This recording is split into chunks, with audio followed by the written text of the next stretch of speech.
I guess another rant video here. Not really a rant, more just me discussing something that I don't know how to put in another video, so it's just me talking. Hopefully these types of videos are enjoyable to you. What is with my hair? That's what happens when you don't comb it for the day. But let me know. Leave a like on this video if it's something that you want to see more of that, helps, or leave a comment, that type of thing.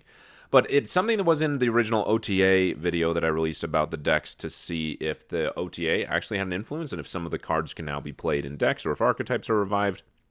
Short answer, some were more impactful than others, but overall, I think they were all worthwhile. But something I cut off from the end of that video because it was too long was just talking about my experience with the meta and trying to play off-meta decks in the meta for the sake of having fun and just enjoying building something different. In particular, came about with this deck, this Hammer Bros deck that I just re-added. I had it deleted up until this video because it just wasn't working. The reason for the deck was because in compensation, I spent some of my money, some of my tokens, half of them on Hitmonkey because I love bounce. It's an archetype that I've wanted, that I've really loved for a long time. Sadly, it's kind of fallen off recently, so I'm excited for next season to see how Joaquin Phoenix revives that. Nonetheless, I got Hitmonkey, and I thought it would be interesting to play a Hammer's Hitmonkey deck, so I brewed up something, and I tried so hard to make it work, and the reason I deleted it, even after turning it into a little bit of a Zola Black Panther deck, whatever it was, adding Misery for more on reveals, I tried, I even tried the Hammer's, Lockjaw, Doctor Doom Gore deck that is actually pretty decent, with the Wasp and everything, but it just wasn't fun. And it also wasn't great. So I wanted to do something different. And I tried to get this deck to work for the longest time. According to Untapped, playing it on my PC for 13 games, and I'm at a 38% win rate. I'm sure if it was also including games from my phone, it'd be like a 10% win rate. And I'm not exaggerating. I lost so frequently. In fact, I lost on stream to It's Guest Gamer. He was streaming and I lost him. Nonetheless, this is true for all cards. It's not unique to Thor and Beta Ray Bill, but they are two cards that I think make the conversation quite easy. It's just interesting in existing in the meta and trying to enjoy different decks that aren't meta, and it makes me really kind of understand because I'm like close enough to collection complete. I'm probably missing like 20 cards overall, but I don't feel a need for them the way that I felt a need for cards before. I'm at the point where I'm not super hungry for something outside of like Wiccan. Nonetheless, I like playing cards that are off meta because the meta decks sometimes get boring for me. As an example, I had a Doctor Doom deck that I made because I'll show you here. This is a different one that I've been working on for a different reason. I got this variant as part of compensation. I mean, look at this thing. It's sweet variant. And I told myself, hey, Doctor Doom 2099, it's a good deck. People win with it. They win against me with it. Also, this variant is sweet, so you should play the deck. So I brewed up the War Machine version of the deck, and then it sat here in my deck list, and I never hit play. I never hit play game with that deck. I didn't play a single game with it, even though I had made the deck. And it's just because it's not the type of deck that I want to play. Now, and this isn't to rag on or speak down on or like try and gatekeep or like somehow make some deck like superior than another from like a skill set standpoint. That this isn't that. It's just that deck is pretty straightforward. You play a card and then you play another card and then you drop a big 20 power Infinite on turn 6 and you probably win because Doombots are going everywhere with their sweet animation.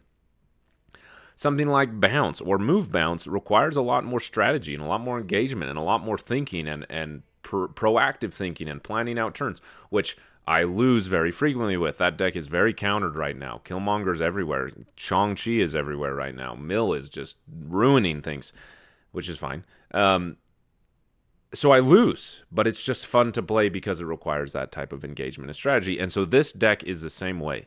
And it's just interesting to me how hard these cards that I think are so unique of Thor and Beta Ray Bill have completely fallen off, which is really interesting. Because if you think about it, Thor, if you play the hammer, is 310. If you play Stormbreaker, Beta Ray Bill is a 412. That's huge stats. There's nothing else in the game that does that outside of Ares, which we got just released, which is actually kind of crazy. Because the interesting thing with Ares, if his Ares is in your deck is probably built to win that war. So you're probably going to get a 412 75% of the time as a random statistic. Do you know how many things have to go right to get Beta Ray Bill as a 412? You either have to have King Eektree down or use Jane Foster and be able to play the hammer, have room on your board because squirrels or clog fill it up. Or someone Cosmos your lane that you played your hammer in, and then you just have a 4-6 in there. That happens a lot. Or they Eliath or something, right? So you have so much that could go wrong before you get Beta Ray Bill to a 412. So much investment to get to the same result that Ares does, quite simply. And it's just so sad because these types of cards are so unique and they just can't compete. These cards alone, like they have really good power. But the rest of the cards that you need to enable these types of cards to get power aren't enough to compete. And it's just too much trying to happen for it to work in any reasonable way, which is really kind of disappointing.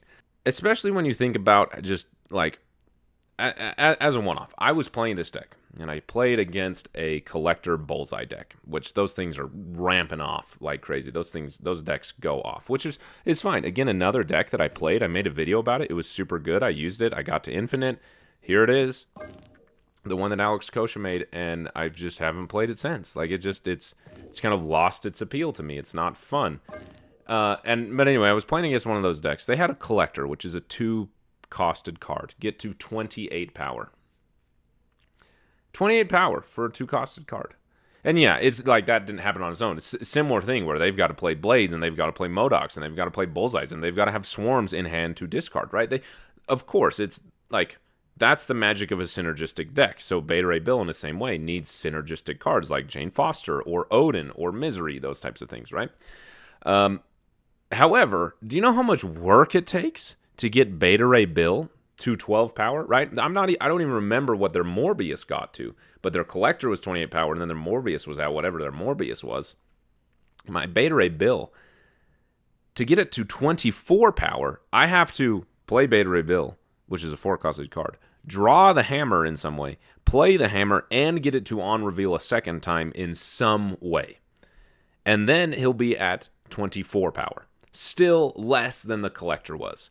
And I'm not complaining. Like, I don't know how this is fixed. I'm not again, not to rag on people, but it's interesting to me how the amount of people go into the Discord and they talk to Second Dinner and they say, like, why are you letting this deck perform so well? Why haven't you, they complain about the OTA and the meta, and I just think that's an interesting standpoint to have on the game. Like, just play the game. I don't know. I don't know. Maybe that's unwarranted, unsolicited complaining. I apologize. Put me in line if I'm out. But I don't have a problem with that card doing well. And I don't necessarily have a problem with this card not doing well. I don't care that much. But it's just sad to me how quickly cards that are unique and fun to play just struggle to compete. And I don't know how they fix that. Specifically with these two cards.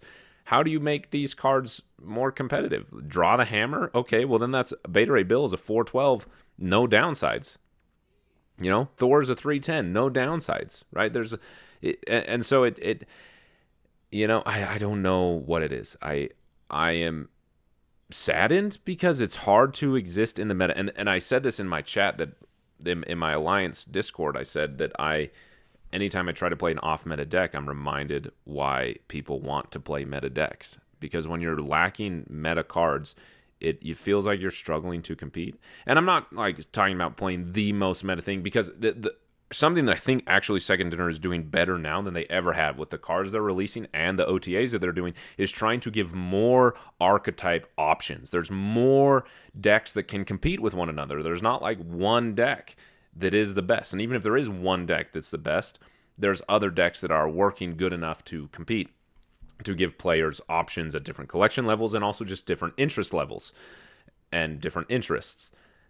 So I don't know the point of this video. I just came to a realization that I get why people may be frustrated with card acquisition at a lower collection level than I am, because if you feel like you're missing those pieces, it's really, really hard to compete. And maybe I'm just stubborn and unwilling to say, if I do want to play a Thor Beta Ray build deck, then get Lockjaw and a Wasp in here and a Doctor Doom and those types of things. I probably could do that. This is self-inflicted frustration because I want these things to work, which again, that's fine. I will endure that self-inflicted frustration because it's fun. I like these cards. I want to play them, and so I'll endure it. It's okay with me. And it's just so challenging. I was just intrigued by it, and I just wanted to talk about how I think it's hard to have off meta decks, and I don't know why I'm talking about this. Does this video make a difference in any capacity? Not really. But I just wanted to talk about it and hear people's thoughts. Like, actually, here's the reason. If you've made it this far into the video, 15 minutes in or however long it's been, am I alone in feeling this way? Here's my selfish motivation for this video. Am I just stubborn? Am I just like so ridiculous and like unsubmissive to be like, yeah, whatever, I'll play something else? Like Thor and Beta Ray Bill and this ridiculous combo aren't going to work. Like, play something else. If you do want to play them in the Lockjaw deck because you don't really have any other options. Is that me just being stubborn, or do other people feel this way? And it's not necessarily like I've heard people say like, oh, the meta is stale. Like, I don't necessarily feel a staleness towards it. Like, I think, like I mentioned earlier, the meta is diverse. It's just that sometimes the decks that are meta, or that are diverse in the meta, don't feel engaging enough, and I get like I have a desire for more, and then I try it, and maybe I'm just a horrible deck builder. Maybe that's what it is. I don't know. So let me know in the comments if other people feel this way about the meta, and maybe we can just I don't think. And again, to some extent, this was a self-inflicted tunnel of pain that I went down for hours as I tried to make this deck work. If I would have just played a few games with it and thought, you know what, this doesn't work, and moved on, which is what you should do in your deck building process. If you're losing, if you've lost like a whole rank, change decks. That deck isn't working. Take a break. Or if you're just losing tons of games with a deck, go build a different deck. Like, don't continue down the tunnel of pain that I did. And so this isn't a feeling that I have all the time. Like, it was definitely brought about because of that tunnel of pain, but I'm just curious to know if other people feel something similar. So if you watch this video and you watch it all the way to the end, you're incredible, and I really, sincerely can't express enough how much I appreciate you. The fact that you would watch this random video and watch it this long and listen to me, really means a lot, and that gratitude isn't lost on me. So thank you for being great and for watching my video. Really, it means so much. So let me know. What are your feelings about the meta? I would love to know what other people are thinking. But sincerely, thanks for watching.